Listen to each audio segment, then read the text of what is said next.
Welcome to Black Sheep, where I take a look at entries in video game franchises that were poorly received or controversial among the fans. Now, I won't be dwelling on the negative aspects of these games.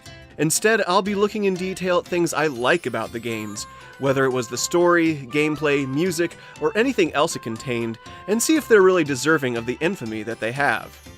For this episode, we will be looking at Resident Evil 6. Resident Evil, known as Biohazard in Japan, made its debut on the original PlayStation in 1996, and the ongoing survival against bioorganic weapons have been scaring players ever since. The first Resident Evil title is renowned for defining the survival horror genre.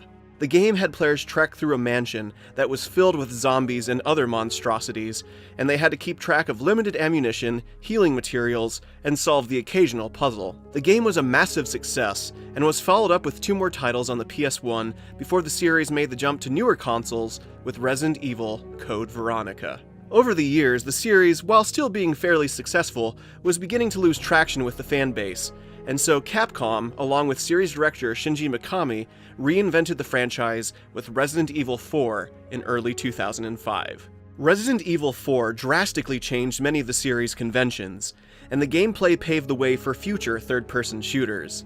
RE4 is not only regarded as one of the best games in the series, but one of the best video games ever made, and the title has since been ported to numerous platforms. The main series continued in 2009 with Resident Evil 5, which featured co-op gameplay and is the best-selling title in the series. Wanting to continue this successful formula, Capcom began work on the next chapter, which would feature an even larger focus on co-op and would include dramatic action set pieces.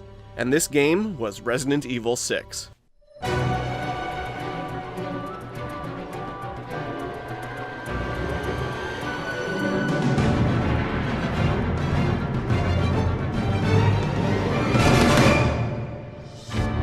Resident Evil 6.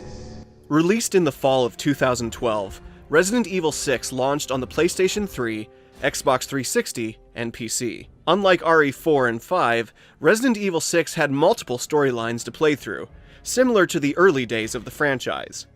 There are 4 campaigns: Leon, Chris, Jake, and Ada, whose story you originally unlocked by playing the other 3. Each storyline has co-op with 2 players controlling the main characters for each campaign. The campaigns are broken up into 5 chapters, with each chapter taking around an hour to complete. There's a lot of story to cover, so to start off, let's take a look at Leon's story. Leon Kennedy, the fan-favorite character of the series, teams up with Secret Service agent Helena Harper to track down those responsible for a viral outbreak in the American town of Tall Oaks. Among the hundreds of victims is the President of the United States, who is planning to finally reveal the hidden truth about the government's ties to the Raccoon City incident. With the help of Hunnigan, Leon's trusty aide, Leon and Helena manage to escape the city and make their way to a cathedral. Helena explains that in the lower levels of this cathedral is a secret research facility, and this is where her sister Deborah is being held hostage. Sadly, they are too late, and Deborah mutates into a shapely monster due to the new virus in play, the C virus. With the help of Ada Wong, who shows up mysterious as ever, the trio defeat Deborah, and discover the person responsible for the bioterror attacks is none other than the National Security Advisor, Derek Simmons. Leon flies off to China in pursuit of Simmons, to discover that the city of Langxiang is under a bioterror attack of its own. After surviving a grueling plane crash, Leon is reunited with Sherry Birkin, who was only a child back when he met her in Resident Evil 2. The 4 characters manage to fight off a monstrous foe that has been chasing Sherry and Jake, and later on Leon has an unexpected run-in with Chris Redfield, who is trying to kill Ada Wong. Put your gun down, Chris. She's a key witness. We need her. A witness? She's the one who did all this! No, it wasn't her. It was Simmons, the National Security Advisor. I lost all my men because of her! And I lost over 70,000 people, including the president, because of Simmons. Leon convinces Chris that Simmons is the real enemy, not Ada, and the 2 heroes go after their respective targets. Not long after, Leon and Helena catch up to Simmons, who explains that he orchestrated the attack on the president because he would have upset the balance of power by revealing the truth behind Umbrella. Simmons, who has now been infected with the C virus by Ada, transforms into a hideous monster, and the two fight this new BOW in an exciting train battle. With Simmons defeated, it looks like the day is won. However, Leon is warned by Chris that a missile is heading straight for the city. The missile detonates and unleashes the C-virus on everyone caught in the blast, turning a large part of the city into a living nightmare.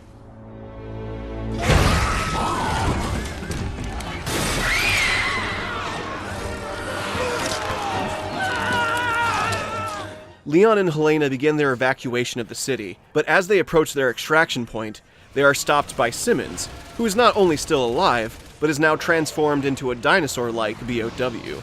As Leon makes his way to the top of the tower, he and Helena repeatedly fight off Simmons, and they are once again assisted by Ada Wong. Upon reaching the roof, the two agents fight off Simmons, who for his final trick has transformed into a giant insect one last time. With Simmons being truly and actually dead this time, Leon and Helena fly off in a helicopter as Leon reflects on his relationship with Ada, and how she is still such a mystery in his life. Leon's campaign was arguably the most promoted out of all the stories in the game. It harkens back to the earlier entries with some of its game aspects, as he and Helena fight off against zombies for a majority of the game. The campaign is also a bit slower paced than the others, and I believe it also contains the most puzzles. However, it still contains the more modern elements introduced in RE4, and towards the end of their story, Leon and Helena have an explosive showdown with Simmons. Every campaign in RE6 has a unique feel to it, and while Leon's story mode tries to emulate more classic aspects of the series, campaigns like Chris's embrace the newer innovations. The story of Chris Redfield, one of the original characters of the series, begins in a bar somewhere in Europe. He is suffering from memory loss after a traumatic event, and he has fallen into despair and has been drinking his sorrows away for several months. He is approached by Piers Nivens, an operative of the Bioterrorism Security Assessment Alliance, more simply known as the BSAA. Piers confronts Chris about the squad mates who died under his command, and convinces Chris to come back and help the BSAA. Chris agrees, and together with Piers and a squad of soldiers, head to China to deal with a new bioterror attack. After fighting through C-virus-enhanced terrorists known as the Juavo, Chris sees the cocoon forms of several people, and recalls what happened to him 6 months ago in the European country of Adonia. Chris and the BSAA were leading a counter-terrorist operation against the then newly formed Juavo, and he and Piers fought their way through the city streets. When it seemed like victory was achieved, a woman named Ada Wong appeared and led Chris's team into a trap, where all but Chris and Piers were mutated into horrifying BOWs. With his memory restored, Chris is consumed with vengeance and begins to pursue Ada, who has been spotted in the city. Later, Chris's squad starts getting picked off one by one by an invisible BOW, and by the time they defeat this gigantic monster, only Chris, Piers, and another soldier remain, a soldier who is swiftly killed by Ada. With Chris losing control of himself, Piers tries to restrain his captain and make him realize that he's being blinded by revenge.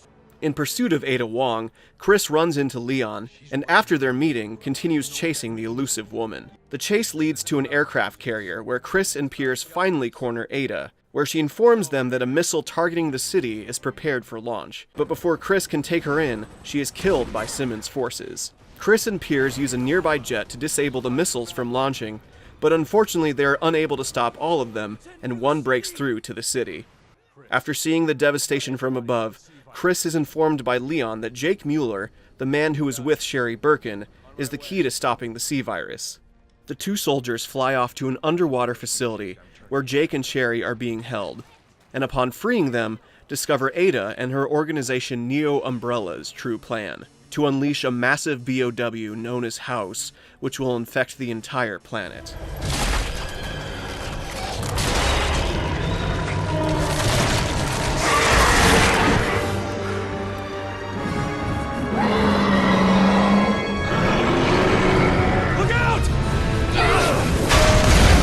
With Jake freed, Chris and Piers stay behind so they can stop House before it reaches the surface. During the battle, Piers loses his arm and begins dying, but in a last-ditch effort, injects himself with the C-virus, turning himself into a Juavo. With Piers' mutant abilities, the duo are able to stop House, but as they make their escape to the surface, Piers remains behind to finish off House once and for all. With this act of bravery, Chris's resolve is renewed, and he returns to the BSAA to continue the fight to protect the world from bioterrorism. Out of all the campaigns in Resident Evil 6, Chris's might actually be my favorite. Some fans didn't like it because of its military aspects, but at this point in the series, the BSAA has become a fully militarized operation, so it's only natural that Chris and Piers approach combat like soldiers. Chris's story does contain some bombastic action sequences, like fighting off a helicopter or racing through the streets with a jeep, but it also contains some legitimately freaky moments, like the invisible snake and the first encounter with House. Ceiling! No!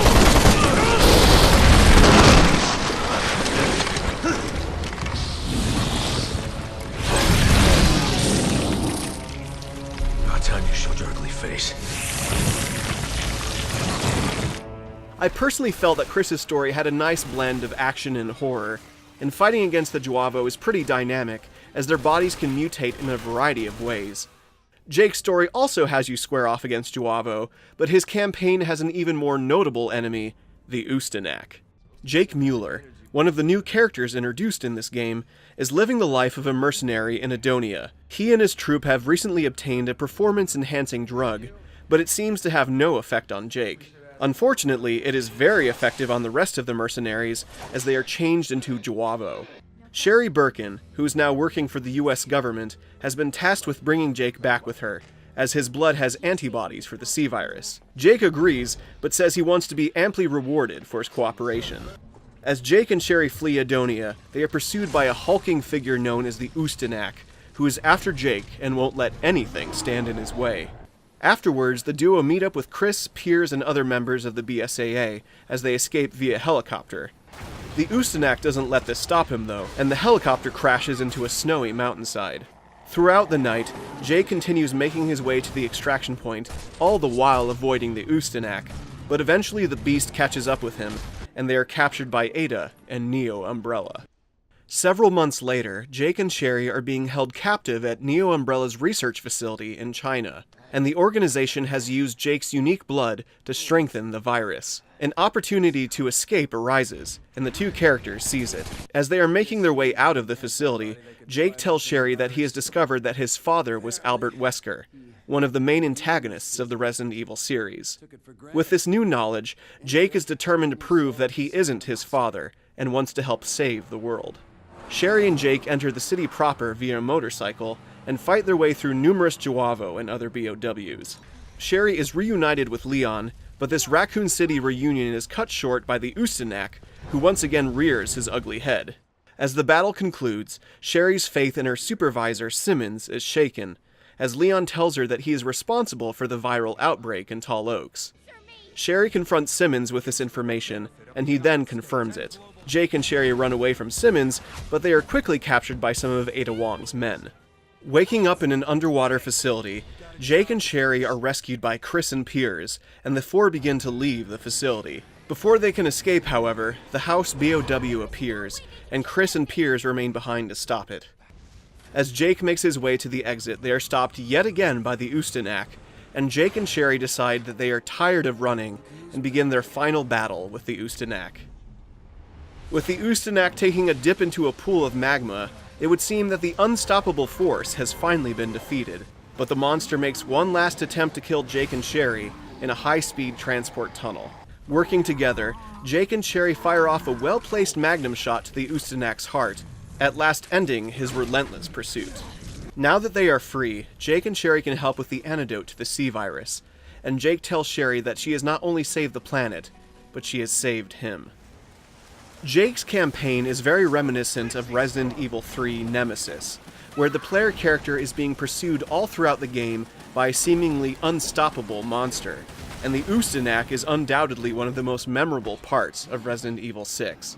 His design and imposing presence is fantastic, and the boss battles against him are among the best in the game. When you aren't evading the Ustanak, you'll be fighting Juavo, finding various keys to continue, and drive the occasional vehicle. What I love the most about this campaign is the relationship between Jake and Sherry. as it's really interesting seeing the children of two series villains work together to help bring an end to the sins of their fathers.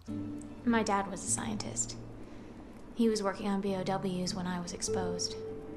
Luckily, I was treated with the vaccine before it was too late. But the virus adjusted and adapted. It's been a part of me ever since. What happened to your father? His research killed him. By the time he died, his body had mutated so much, he wasn't even recognizable. Sorry. I didn't mean to... That's all right. Between the stories of Leon, Chris, and Jake, we see the events of RE6 from multiple different perspectives. But there are still some big questions remaining, and these are wrapped up in the game's fourth and final campaign, which follows Ada Wong. Ada's storyline fills in the gaps for RE6, and it's through her story we discover the character that is arguably the true antagonist of the game, Carla Redames. Carla was a brilliant scientist who worked on the C virus with the help of Simmons, but in Simmons' unhealthy infatuation with Ada, he transformed Carla into an Ada doppelganger through the help of the C virus. This understandably drove Carla quite insane, and she began orchestrating a worldwide bioterrorist attack through Neo Umbrella. So the Ada that killed Chris's men and imprisoned Jake and Sherry was actually Carla. Wanting to clear her name, Ada goes to China and sets out to stop Carla, while making the occasional stop to help out other characters. By the time Ada gets to her look-alike, it is already too late, and Carla begins transforming into a disturbing and horrifying gelatinous monster. My plans aren't failing. They're thriving! Ah!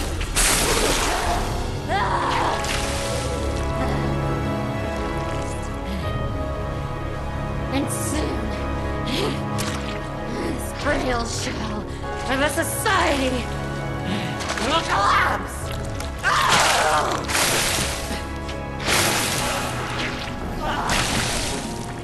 As Carla is now defeated, Ada makes her way over to help Leon and Simmons and destroy any remaining evidence of her identity theft. Clearly shaken by the events of the night, Ada receives a phone call informing her of a new assignment. She then collects herself and takes steps towards the next chapter in her life. As you can easily tell, Resident Evil 6 has by far the largest storyline of any game in the series, and as a whole, I really enjoy it. As I've said in other videos, I rather like stories with multiple perspectives, and RE6 certainly delivers on this front. The scale of Resident Evil 6 is very large, with not only a city or country at stake, but the entire world. And it's with this in mind that it makes total sense how the game lacks some of the more subtle scares of the past. That being said, this game has quite a few unsettling and freaky moments, like seeing the shadows of a zombie horde in a subway tunnel. I agree that Resident Evil 6 definitely has more of an action game focus, but there are still plenty of great horror elements on display. And even if you only see RE6 as a straight-up third-person shooter, darn if it isn't one of the most fun third-person shooters I've played. The gameplay of RE6 is very much an evolution of what started in RE4. The most notable changes are the ability to move and shoot, the new health system, and the stamina meter. There's a greater sense of mobility in this game, as you can now sprint, dodge, and quickshot during enemy encounters. This may seem like a far cry from the tank-like controls of the earlier entries, but the game's enemies are built around these new mechanics, and you'll need to use them if you want any hope of surviving. Healing herbs return, but they are now combined into healing tablets, which will heal 1 block of your health bar. You have 6 blocks on your health bar, and once these are all gone, you'll go into a dying state. If you manage to not get hit in this dying state, you'll get back on your feet, but unless your partner helps you out, it's usually game over. The stamina system is one of RE6's most strategic gameplay systems, as you can now melee attack enemies at will, but doing so will use up a segment of stamina. Use up too much stamina, and you won't be able to perform any contextual actions until it recharges. With this in mind, you have to find the right balance of switching between firearms and pummeling foes with your fist. Some of the melee attacks are a bit over the top, but they are quite satisfying.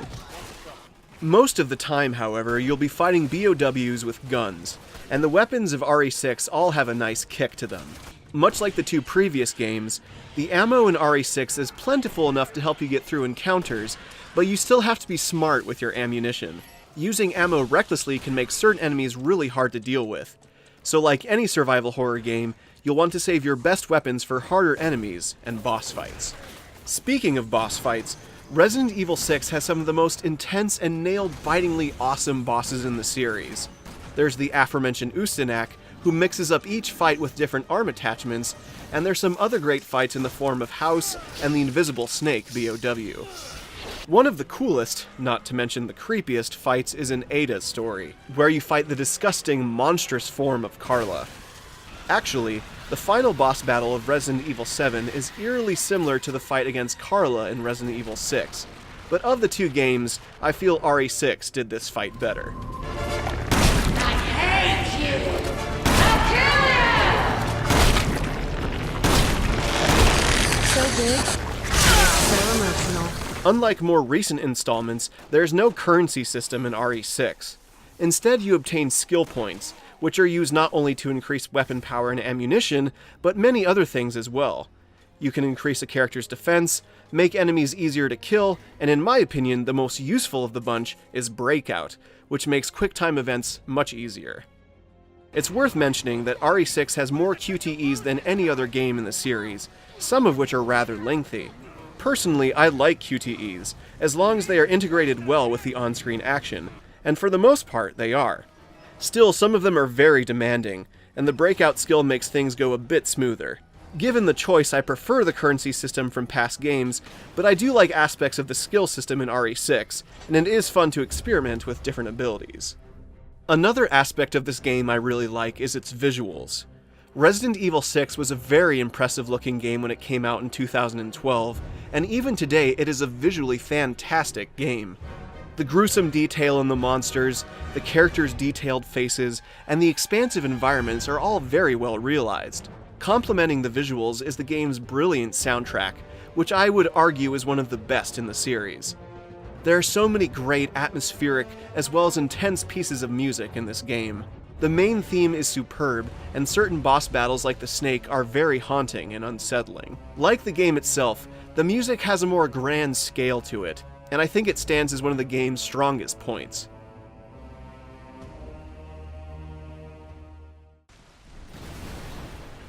So now that we have covered the story at length and explored the game's mechanics, let's get to the big question. Why is Resident Evil 6 considered a black sheep? Despite receiving a fair amount of critical acclaim when it was released, a large number of fans were disappointed with the game. The main issue people had with RE6 was many felt it didn't really feel like a Resident Evil game and was just a third-person shooter with horror elements. Some examples pointed to the one part of the game where Chris pilots a jet plane while fighting off Neo-Umbrella terrorists. While it's undeniable that the game has more action elements, the Resident Evil series has never been one to shy away from spectacle. Even the first game had you fighting a giant snake and finishing off the final boss with a rocket launcher. The series has had numerous action set pieces across the games, but the core element of horror was still there, and I would argue the same is true for RE6. The main hook of Resident Evil has been people surviving against bioorganic weapons, hence the original name, Biohazard.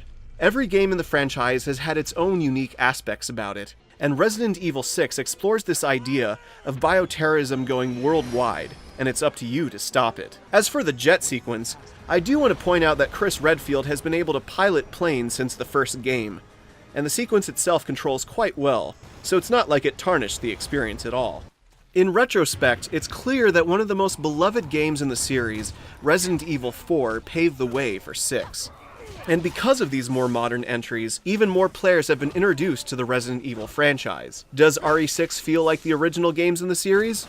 Not really, but, and here's the big but, I personally feel that it still manages to capture the elements the series is known for. We're playing as characters who have to survive horrific monsters using limited ammunition while keeping track of healing resources and even solving the odd puzzle.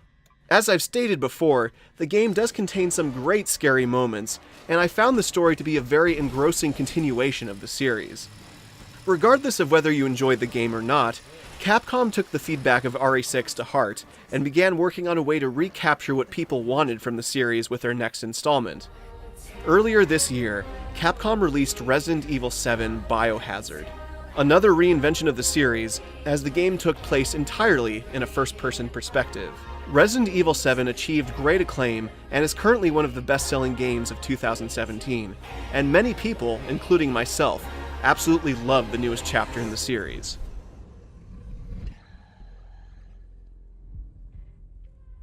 The future of the Resident Evil franchise looks bright, and I'm very curious to see where it goes from here. Will Capcom continue with the success of RE7, or will they do something entirely different? It'll be interesting to see, but in the meantime I plan on revisiting Resident Evil 6 from time to time. It's undoubtedly the most divisive game in the series, and while I can understand why some people may not like it, I feel it doesn't deserve the bad reputation it has. It's a solid game with exciting and fun mechanics, and it delivers some very intense, if not scary, moments. It's a chapter in the series I feel has some really great qualities to it, and maybe Capcom has something even better in the series' future. So cute. You're really confused by all this, aren't you, Leon? It's kind of fun to watch.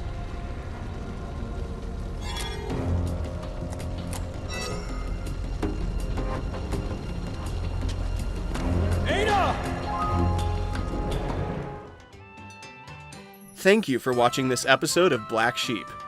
What are your thoughts on Resident Evil 6? Feel free to share in the comments below.